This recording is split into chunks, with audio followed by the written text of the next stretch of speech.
Dear students, good evening to all of you. एक बार फिर से आप सभी बच्चों का हमारे इस चैनल पर हार्दिक स्वागत है। बच्चों, जैसा कि मैंने आप सभी से वादा किया था, प्रॉमिस किया था कि मैं आपके लिए हिंदी का क्लास ऑनलाइन लाऊंगा। उसी कड़ी में हमने आज सबसे पहले आपके लिए हिंदी के सिलेबस को लाया है क्लास 12th के लिए। तो 12वीं के लिए हम लोग सबसे पहले आज जानेंगे कि उसका सिलेबस क्या है, उसमें कितने अंक के प्रश्न आते हैं, किस पार्ट से कितने प्रश्न पूछे जाते हैं या किस चैप्टर से कितने अंक के प्रश्न आते हैं। आइए बच्चों, सबसे पहले हिंदी 100 अंक में सिलेबस क्या क्या है 12वीं बिहार बोर्ड के 12वीं क्लास के लिए, उसको आप जानिए। तो उसमें सबसे पहले पुस्तकें कौन कौन सी हैं इसको आप जानिए। तो दिगंत भाग 2 और हिंदी भाषा और साहित्य की कथा, आपको 2 किताबें पढ़नी होती हैं। और एक व्याकरण से जो प्रश्न आते हैं वो व्याकरण आप कोई भी किताबें ले सकते हैं अच्छे राइटर का। कुल अंक आपको 100 होता है। इस 100 अंक में बच्चों आपको कहाँ से कितने प्रश्न, किस पार्ट से आता है, किस चैप्टर से क्वेश्चंस पूछे जाते हैं, इसको हम लोग डिटेल से जानेंगे। तो आइए सबसे पहले बच्चों वस्तुनिष्ठ, जिसे हम कहते हैं ऑब्जेक्टिव, और विषयनिष्ठ, जिसे हम कहते हैं सब्जेक्टिव। इसमें बच्चों 50 अंक के प्रश्न पूछे जाते हैं और जो विषयनिष्ठ यानी सब्जेक्टिव क्वेश्चंस होते हैं वो भी आपको 50 अंक के 50-50%। ऑब्जेक्टिव 50 यानी 50 अंक के, सब्जेक्टिव 50 यानी कि 50 अंक के।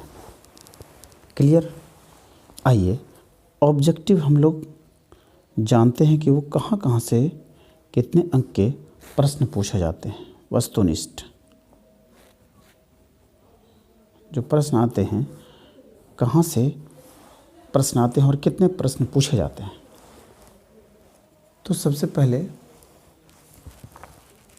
ऑब्जेक्टिव में वस्तुनिष्ठ के प्रश्न आते कहाँ से, इस बात को हम लोग जानते हैं। कुल जो प्रश्नों की संख्या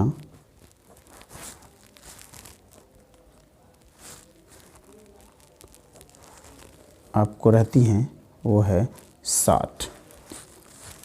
आपको इसमें जवाब कितने देने हैं? आपको इसमें जवाब देना है मात्र 50। पूछेगा 60 अंक, लेकिन उसमें से आपको देना है 50 अंक। पिछले साल के सिलेबस के अनुसार बच्चों हम आपको बता रहे हैं, इस साल हो सकता है कोरोना की इस काल में आपको वैकल्पिक प्रश्न और विषयनिष्ठ यानी वस्तुनिष्ठ और विषयनिष्ठ के प्रश्न संख्या बढ़ा सकता है या बढ़ाई जा सकती है। तो देखिए क्या होता है, लेकिन अभी तक जो सिलेबस है उसके अनुसार आपको 60 पूछे जाते हैं, जिसमें जवाब देना है आपको 50। जो अंक आपको, जो प्रश्न आपको भारी लगे या प्रश्न आपको नहीं आता हो तो उसको आप छोड़ के चलें। जवाब सिर्फ आपको 50 के देने हैं। आइए, पाठ्य पुस्तक बुक से यानी आपके 12वीं के पाठ्य पुस्तक जो किताब होती है दिगंत और हिंदी भाषा और साहित्य की कथा, तो पाठ्य पुस्तक यानी कि बुक से आपको 25 अंक के प्रश्न आते हैं। कितने अंक के प्रश्न आते हैं? 25 अंक के। और काव्य खंड यानी कि बच्चों उसको पद्य कहते हैं, कविता के खंड से आपको 13 मार्क और गद्य खंड जिसमें कहानी वगैरह आता है, कहानी, निबंध, ये सब जो पाठ रहता बुक से बच्चों, उसमें से 12 अंक के प्रश्न आपको पूछे जाएंगे, यानी कि कुल मिलाकर 25 अंक बुक से बच्चों आपको रहेंगे।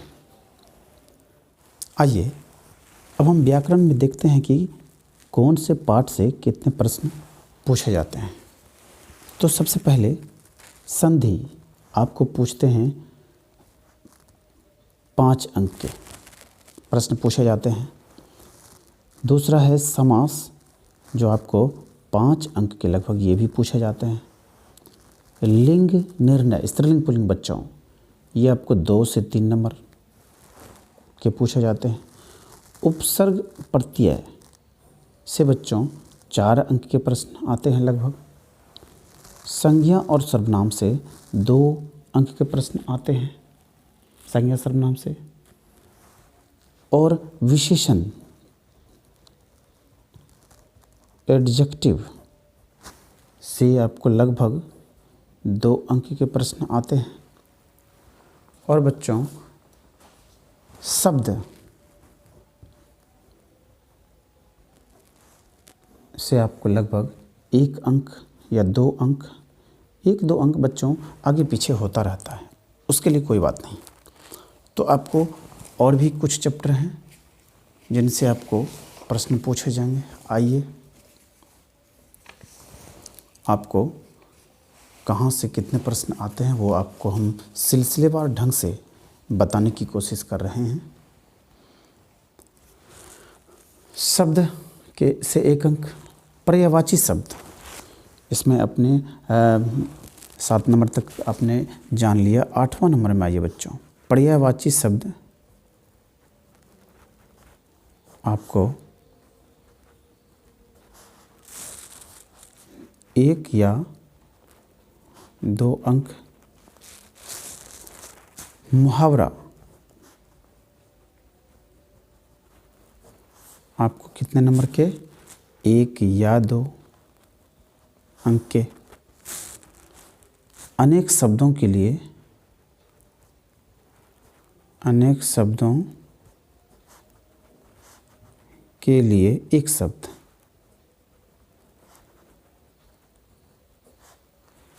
ये आपको 2 या 3 अंक के प्रश्न आते हैं। और एक लीजिए विलोम शब्द या विपरार्थक शब्द, आप विपरार्थक कह लीजिए या विलोम कह लीजिए, यह आपको 2 से 3 अंक आपको पूछे जाते हैं। अर्थात आपको व्याकरण में बच्चों 35 अंक आपको पूछे जाते हैं। 35 अंक आपको व्याकरण से और 25 अंक के आसपास हिंदी से आपको पूछे जाएंगे। तो वस्तुनिष्ठ प्रश्न में, ऑब्जेक्टिव प्रश्न में बच्चों आपको ये सारे चीज़ पढ़ने हैं और अच्छी तरह से पढ़नी है, ताकि उसमें से कोई छोटे नहीं और अच्छे से अच्छे मार्क आपको आ सके। आइए विषयनिष्ठ प्रश्न में हम जानते हैं, जिसको आप कहते हैं सब्जेक्टिव। विषयनिष्ठ जो प्रश्न होते हैं बच्चों, वह कहाँ से क्या पूछे जाते हैं और कितने मार्क के पूछे जाते हैं। तो गद्य एवं पद्य से आपको, आइए सबसे पहले जानते हैं सप्रसंग व्याख्या। सप्रसंग व्याख्या, सप्रसंग व्याख्या बच्चों दोनों में आता है, कहानी में और कविता दोनों में आपको पूछे जाएंगे, जो आपको 8 अंक का रहता है। इसमें आपको 2 प्रश्न का जवाब देना होता है, जिसमें 4-4 अंक रहते हैं, कविता से भी और कहानी से भी। आपको दोनों मिला के स्वप्रसंग व्याख्या पूछा जाता है। किसी भी कविता का 2 लाइन दे करके आपको पूछेगा, इसका व्याख्या करें, इसका वर्णन करें, या कहानी के 2 लाइन या 3 लाइन ले करके आपको पूछा जाएगा कि इसकी व्याख्या करें। और उसमें आपको 4 प्रश्न होते हैं जिसमें 2 का जवाब देना होता है और जो 4-4 अंक का होता है, अर्थात 8 अंक के पूछे जाते हैं। फिर बच्चों लघु उत्तरीय प्रश्न। लघु उत्तरीय प्रश्न आपको पढ़ाता है बहुत ही छोटा छोटा प्रश्न, आपको 10 अंक का, जिसमें 5 गो प्रश्न रहता है 2-2 अंक का, यानी कि 10 अंक। फिर आपको दीर्घ उत्तरीय प्रश्न,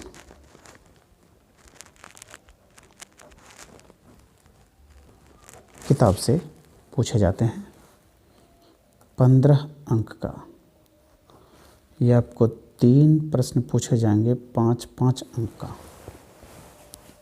यानी आपको 4 से 5 क्वेश्चन रहेंगे, उसमें से 3 प्रश्न के आपको जवाब देने होंगे जिसमें 5-5 अंक होंगे, अर्थात 15 अंक आपको दीर्घ उत्तरीय प्रश्न में देना है। आइए 4 में जानते हैं क्या क्या है। तो 4 में बच्चों नहीं, बस इतना ही है। सप्रसंग व्याख्या, लघु उत्तरीय प्रश्न और दीर्घ उत्तरीय प्रश्न, इतने आपको तैयार करना है।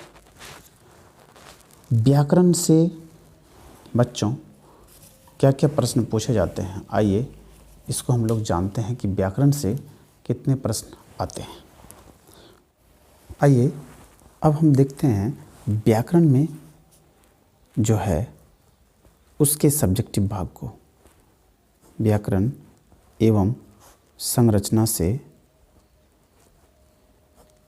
क्या पूछे जाते हैं और कितने अंक के पूछे जाते हैं, इसको हम लोग जानते हैं।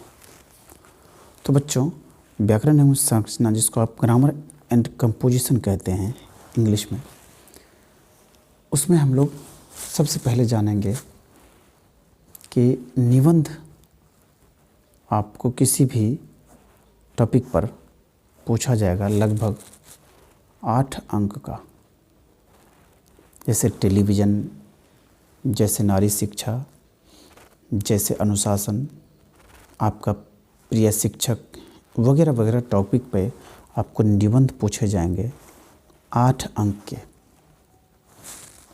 फिर पत्र लेखन, चाहे वो ऑफिशियल लेटर यानी कि ऑफिस में प्रश्न किसी लेटर किसी को, या प्राचार्य के पास, हेडमास्टर के पास, या भाई बहन या माता पिता के पास आपको पत्र लिखना होता है, जो आपको 5 अंक के पूछे जाते हैं। और तीसरा संक्षेपण, आपको 4 अंक के, अर्थात आप जब जोड़ेंगे तो इस प्रकार से आपको 8 विषयनिष्ठ प्रश्न से, मैं आपको बता रहा हूँ, 8, 10, 28, 15 आपको हो गया, 8, 10, 18, 15, 33, 8, 41, 5, 46 और 4, 50, अर्थात आपको बच्चों 50 अंक के सब्जेक्टिव प्रश्न आएंगे। इस तरह से आपने देखा कि कुल 50 अंक में विषयनिष्ठ यानी सब्जेक्टिव प्रश्न कितने अंक के आते हैं। आपने देखा सप्रसंग व्याख्या, लघु उत्तरीय, दीर्घ उत्तरीय। तो बच्चों लघु उत्तरीय और दीर्घ उत्तरीय प्रश्न जो होते हैं, जब आप कहानी पढ़ेंगे, जब आप कविता के सारांश को पढ़ेंगे, कहानी के सारांश को पढ़ेंगे, तो दिक्कतें नहीं आएंगी। आपको इसमें ज़्यादातर ध्यान देना है निबंध को लिखने पर, पत्र लेखन सीखने पर और संक्षेपण को बनाने पर, कि कैसे किसी पैसेज को, किसी गद्यांश को हम संक्षेप करेंगे। इन चीज़ों को बच्चों हम एक एक करके बताएंगे। लेकिन आज बस मैं आपको सिलेबस दे रहा हूँ, आप इस सिलेबस को उतार कर अपने टेबल पर ज़रूर रखें, स्टडी टेबल पर। और मैं अगले दिन से जो वीडियो लाऊंगा, एक एक चैप्टर में जो लाऊंगा उसको आप पढ़ते जाएंगे और क्वेश्चन आंसर तैयार करते जाएंगे। मुझे विश्वास है आपको 80 से 90 अंक दिलाने में मैं आपकी बहुत हेल्प कर सकता हूँ।